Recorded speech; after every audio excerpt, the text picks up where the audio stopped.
Hello my dear students, Gayatri Vidya Mandir उच्च माध्यमिक विद्यालय सांचौर जिला जालौर के हमारे इस YouTube चैनल पर आप सभी का एक बार फिर से स्वागत है।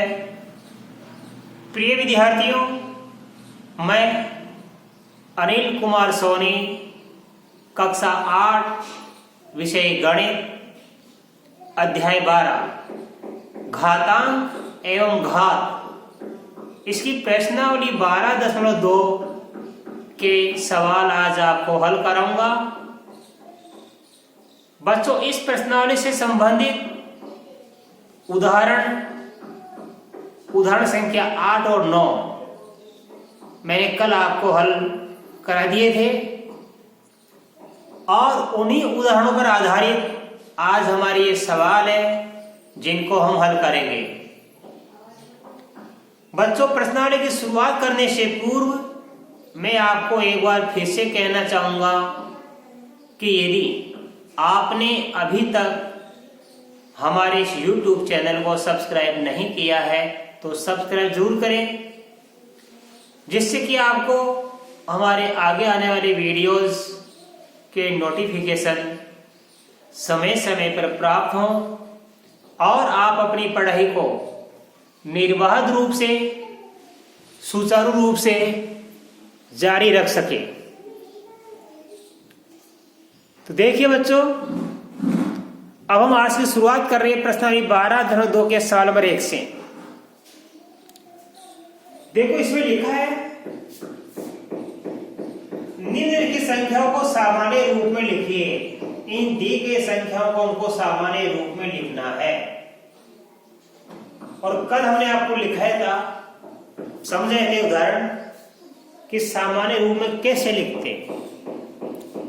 सामान्य रूप में लिखने के लिए हम इन संख्याओं को घातांक के रूप में लिखते हैं और जो भी गणितीय संख्या है जहां से शुरुआत होती है।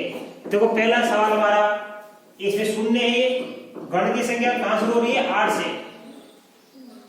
जैसे हमारे सामने प्रथम गणितीय संख्या जो भी प्राप्त होती है उसके बाद हम दशमलव लगाते हैं और संख्या को घातांक के रूप में लिखते हैं।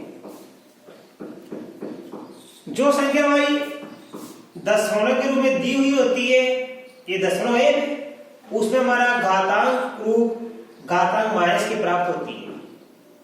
क्योंकि यहाँ पे दशमलव इधर ये क्या शून्य है, शून्य पूर्णांक है, इधर और कोई गणितीय पूर्णांक हमारे पास नहीं है। इस दशमलव की संख्या को हम जब सामान्य रूप में लिखेंगे तो हमारा जो 10 की घातांक प्राप्त होगी वो ऋणात्मक प्राप्त होती है।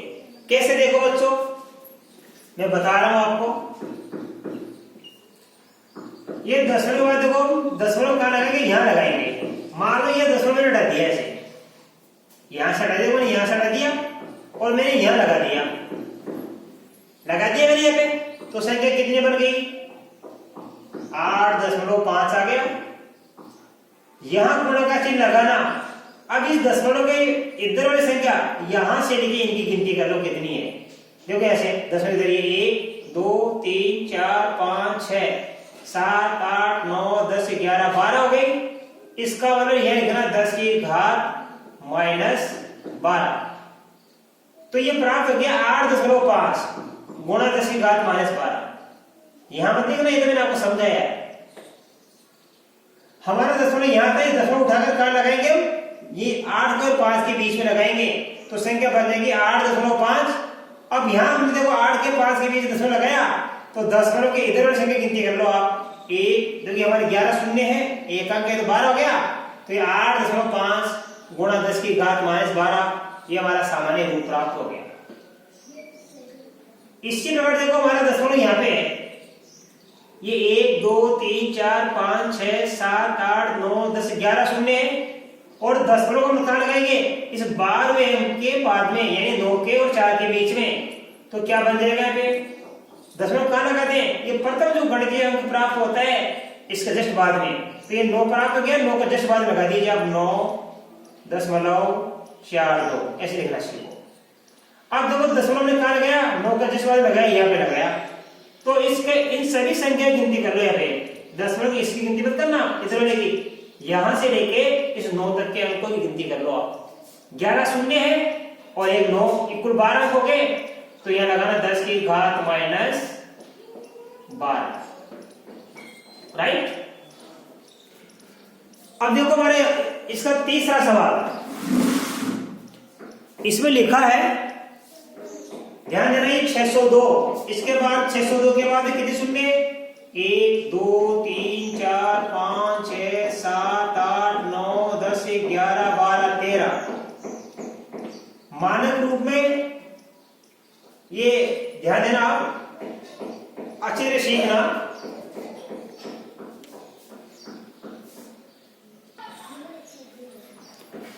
अब देखिए मानक रूप में कैसे लिखेंगे कि जैसे हम कोई गणितीय संख्या पहली प्राप्त होती है, इसके जस्ट बाद हम क्या लगाएंगे, दशमलव।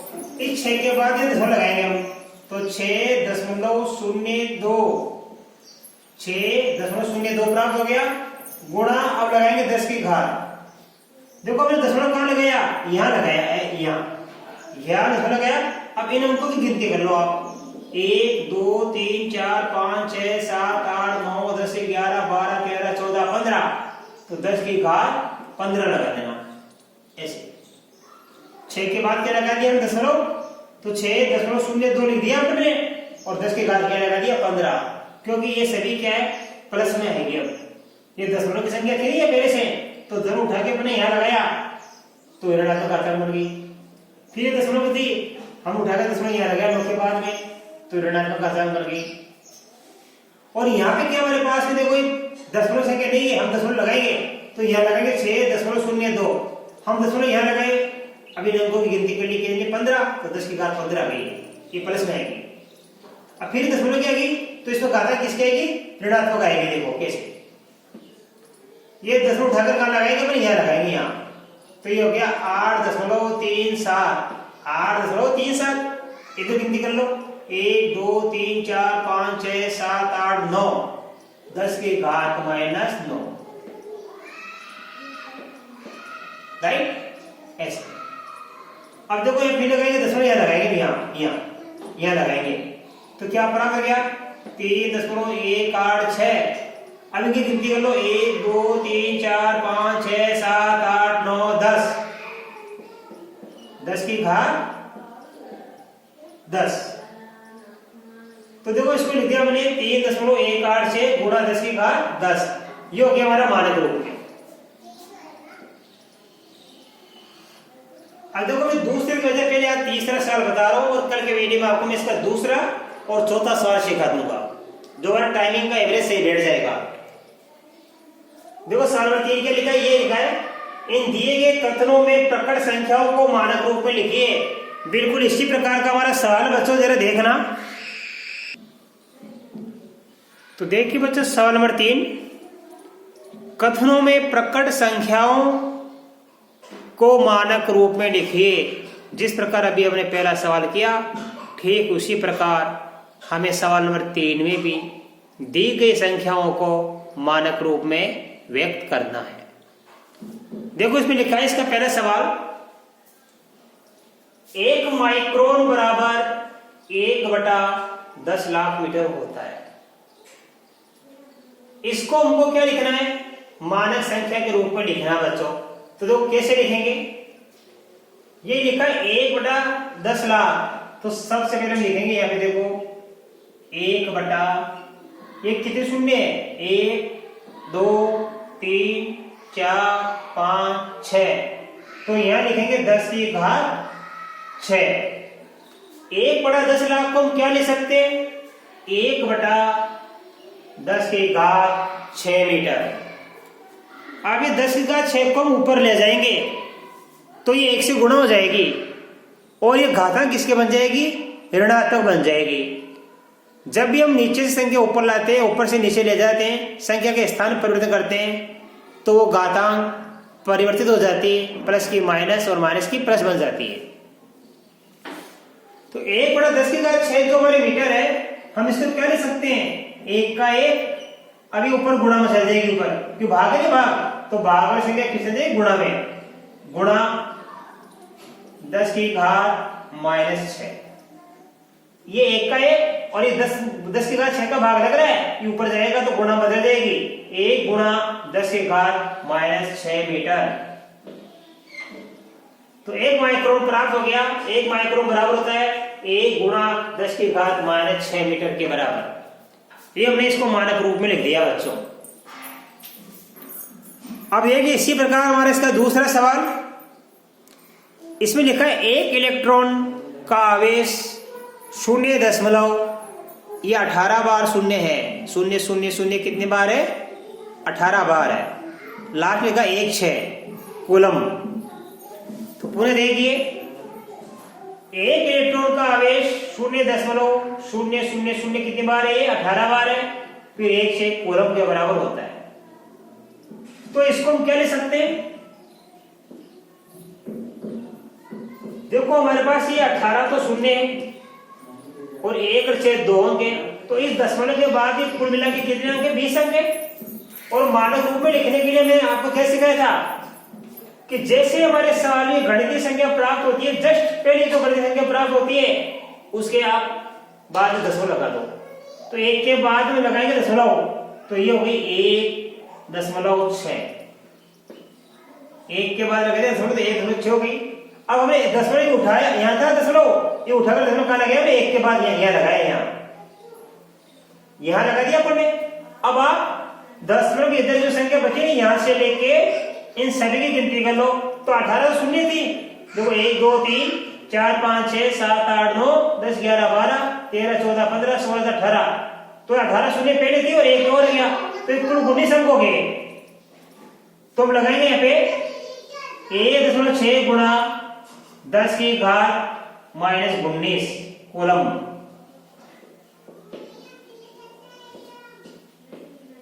ये आंसर है। इसको मैंने मानक रूप में लिख दिया। इसी प्रकार जो तीसरा सवाल हमारे पास में, एक जीवाणु की माप। एक जीवाणु की माप दे रखी है 0.0000000। कितनी बार शून्य? 6 बार। तो एक जीवाणु की माप दे रखी है 0.6 बार शून्य, फिर 5 मीटर। इसको भी अपन को मानक रूप में लिखना है, तो कैसे लिखेंगे? देखो आप ध्यानपूर्वक। हमारे पास देखो ये 0.005 है, आगे कोई संख्या नहीं है, ऐसा समझ में। अब देखो यहाँ पे पहली संख्या, गणितीय संख्या कितनी? 5। तो 5 के बाद यहाँ दशमलव लगाऊंगा मैं, तो हम इसको लिख सकते। देखो 0.00003 4 5 6 फिर 5। इसके अंदर कोई संख्या नहीं है, तो हम यहाँ शून्य लिख सकते हैं। चाहे कितने भी शून्य लिखो, कोई फर्क नहीं पड़ता है। दशमलव के ये लास्ट में जो शून्य होती है इनका कोई महत्व नहीं रहता है। तो मैंने एक बार शून्य लगा दिया। क्यों? क्योंकि अपन को दशमलव यहाँ से उठा के इस 5 के यहाँ लगाना है, तो यहाँ लगाना है 5 दशमलव। अब यहाँ कुछ नहीं है, तो हमें क्या लिखना पड़ेगा? शून्य तो लिखना ही पड़ेगा। 5 और शून्य हो जाएगा ये। अब हमने 5 का शून्य लगा दिया।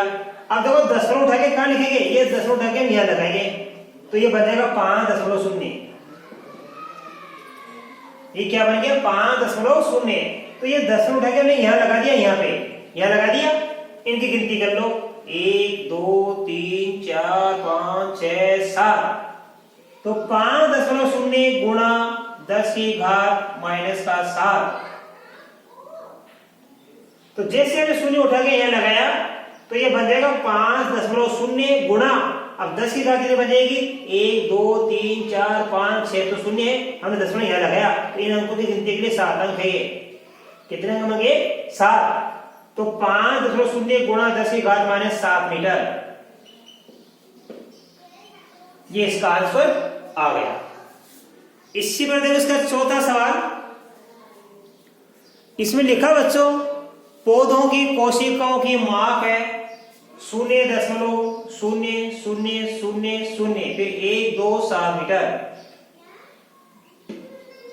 अब इसको मानक रूप में लिखने के लिए ये दशमलव हम उठाकर कहां लिखेंगे? इस गणितीय संख्या के यहां लगाएंगे, यहां लगाएंगे। तो ये क्या बन जाएगा? 1.27 1.27। गुणा 10 की घात, अब गिनती कर लो, ये दशमलव के इधर वाले संख्या गिनती कर लो, 1 2 3 4 5, 10 की घात -5। अभी तो दशमलव ऐसा कर देना, मैंने आपको समझाया है, लिखना मत यहाँ पे, यहाँ लगा दिया अपने 1.27। इस 1 के बाद हमने यहाँ दशमलव लगा दिया, तो 1.27 गुणा 10 की घात कितनी बन जाएगी 5, 1 2 3 4 5। तो ये आगे इसका पौधों की कोशिश का जो माप हो गई 1.27 गुणा 10 की घात -5 मीटर, ये इसका मानक रूप हो गया। अब जिस प्रकार हमने इसको लिखा था उसी प्रकार ये देखो, ये 10 उठा के कहां लगाएंगे, हम यहां लगाएंगे, तो यहां लगाएंगे, इधर कोई संख्या है ही नहीं, तो इसको पहले लिखना सीखो आप, 0.070 मीटर। इसको हम क्या लिख सकते हैं, 0.07 है ना ये, इस 0.07 को हम लिख सकते हैं 0.070 मीटर। अब ये दशमलव यहां लगाएंगे हम यहां, तो क्या बन जाएगा, ये बन जाएगा 7.0। अब देखो इसकी गिनती कर लो, 1 1 2 अंक है, ये 1 1 2 अंक, तो यहां हमने दशमलव लगा दिया, 7.0 हो गया। अब इन अंकों की गिनती करो, 1 1 2 अंक, तो 7.0 गुणा 10 की घात -2 मीटर। बड़े ही आराम से आपको तसल्ली से इन सवालों को समझाएं बच्चों। इसके बाद में अब इस प्रश्नावली के आगे के सवाल, जैसे मान लो मैंने दूसरा छोड़ा, तो कल सवाल नंबर 2 और 4 में आपको हल कराऊंगा, और मैं आशा कर सकता हूं कि आज आपको बताए गए ये दोनों ही सवाल बड़े अच्छी तरीके से समझ में आए होंगे। इनको आप गहराई से अभ्यास करना, और इसके आगे के सवाल जो बच गए हमारे, सवाल नंबर 2 और 4 मैं कल के वीडियो में आपको हल कराऊंगा, कल सिखाऊंगा। तब तक के लिए धन्यवाद।